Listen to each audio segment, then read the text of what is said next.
मला वाटतं 2 गावांनी ते ट्रक परत पाठवले. त्याच्यामुळे ही माणुसकीची वेळ आहे. इलेक्शन्स येतील आणि जातील. ही काय म्हणजे जर हे झालं असेल तर हे खूप दुर्दैवी आणि धक्कादायक आणि सुसंस्कृत महाराष्ट्राला न शोभणार.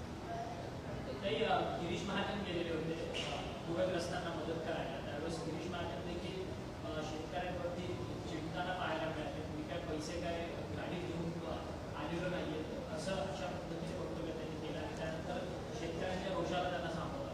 माझी विनंती आहे महाराष्ट्राच्या माननीय मुख्यमंत्र्यांना की हा काळ अडचणीचा आहे, सगळ्यांसाठीच आहे. लोकांची आयुष्य उद्ध्वस्त झाली आहेत. थोडंसं त्यांनीही त्यांच्या टीमला सांगावं की थोडा संवेदनशील एखादा शेतकरी त्याचं दुःखाचा विचार करा. तो जेव्हा बोलेल तुम्हाला तेव्हा तुम्हीही ऐकून घ्यायची. त्याच्या मनस्थितीचा मान सन्मान केलाच पाहिजे. आणि म्हणून मी मगाशी म्हणले की जसं मदत जाते, ओला दुष्काळ, सरसकट कर्जमाफी, शून्यातून पुन्हा त्यांचं आयुष्य उभं केलं, तसं त्यांना एक इमोशनल स्ट्रेंथ, ताकद देण्यासाठी आपण एक वेगळी यंत्रणा केली आहे. मला आठवतं की लातूरला जेव्हा भूकंप झाला होता तेव्हा पवारसाहेब स्वतः 2 आठवडे तिथे राहिले होते.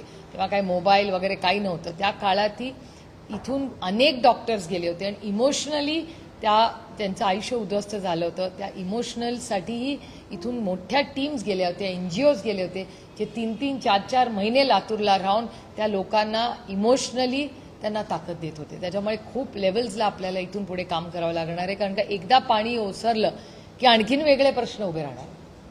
पाणी एकदा सगळं कमी झाल्यावर आरोग्याचेही प्रश्न उद्भवतील. त्यामुळे खूप पुढचे 2 ते 3 महिने काम हे आपल्याला सगळ्यांनाच आणि त्यातून सरकारला हे करावं लागतं.